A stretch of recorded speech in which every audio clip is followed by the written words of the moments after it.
This is a brief video on how to prepare columns for nitrate analysis to be sent to the Scilab.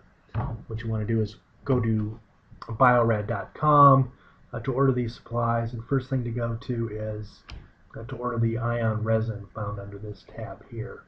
What you want is the analytical grade anion exchange resin found down here at the bottom. We want the AG1 and 2 resin grades.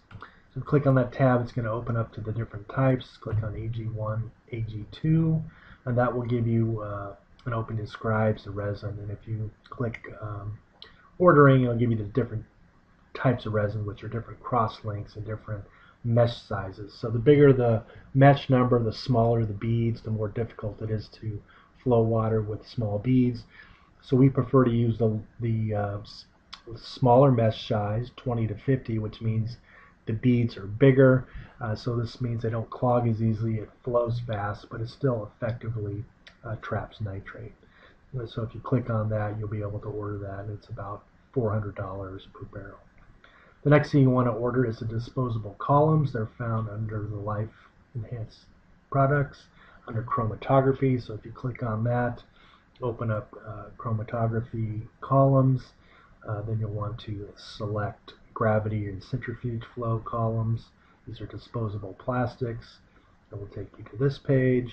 What you want to select then is the gravity flows that are 10 milliliter size. So don't get the big ones, those are a little bit too big. So click on that link, it'll take you to the 10 milliliter column. This will give you ordering information on the columns. They look like this, right? So they have a 2 milliliter resin volume on the bottom that can be filled. It can be filled all the way to the top to give you a 10 milliliter volume, but typically we use 2 milliliters or less. If you click on ordering, you can order these in batches of 50. You get a better price in batches of 1,000, but a lot of people don't need 1,000 columns. We can also make these columns for you. Charges $6 per column. When you order the columns, they come with the top caps and with the yellow bottom caps, so there's no need to order extra of these unless you lose the ones that come with the column themselves. Once you've got the columns, what you want to order then is the funnel reservoirs. You go back to chromatography, look again at chromatography columns, and now select the low flow, low pressure chromatography items.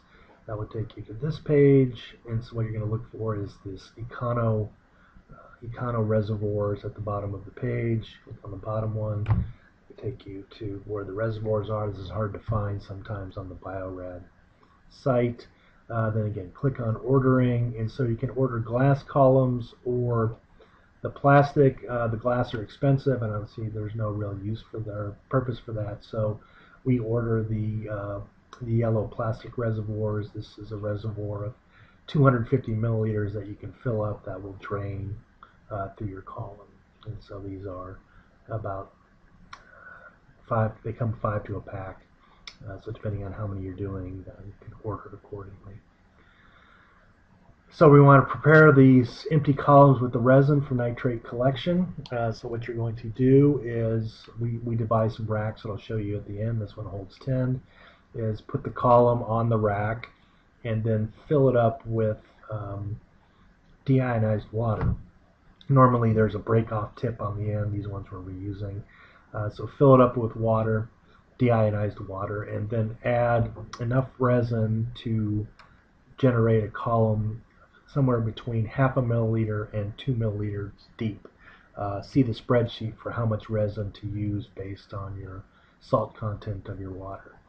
So scoop it into the water inside of the reservoir, and what you're going to do is wait for the beads to settle down and pack on the bottom of the column. You want to be tapping this periodically with your finger or with a rod so that you pack the column down by gravity and you eliminate any air bubbles that might be trying to form. So just do tap, tap, tap as it settles down, and then what you're going to do is pull off that tip and let all of the water drain out of the column. So in this case, we're yanking it off here. What you can see is it flows pretty rapidly when we have these large bead sizes in a small column. The next thing you're going to do is prepare 1.5 molar NaCl solution to clean the column. So after the column is packed, put 100 milliliters of solution into the reservoir of this 1.5 molar NaCl. This is used because there's a nitrate blank contained in the resin. This will strip off that nitrate blank and clean up the resin so there's no blank within your sample. Once the 1.5 molar solution has drained out of the column, now what we need to do is clean the column with some millipore water. After it's drained, rinse out the 100 milliliter graduated cylinder and fill it with millipore water. Add that now to your reservoir and allow that to drain out completely. And then do that 2 more times at least. Deionized water. This will eliminate all the sodium chloride cleaning solution. And now your column is ready to accept the sample. So you could directly add the sample now, water, soil extract, whatever. Or you can cap these on the tip and the top and save them for later. So sometimes it's more efficient to make a lot of columns and then come back and use them later. Or you can make them the day that you prep your sample. So we've made a 10 rack column, a simple 10 rack. We also have a big 50 rack column that we use. It's really up to you.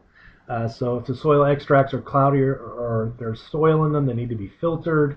And these are some instructions on how to ship them to Purdue so that during shipping they don't come apart and leak all over the place.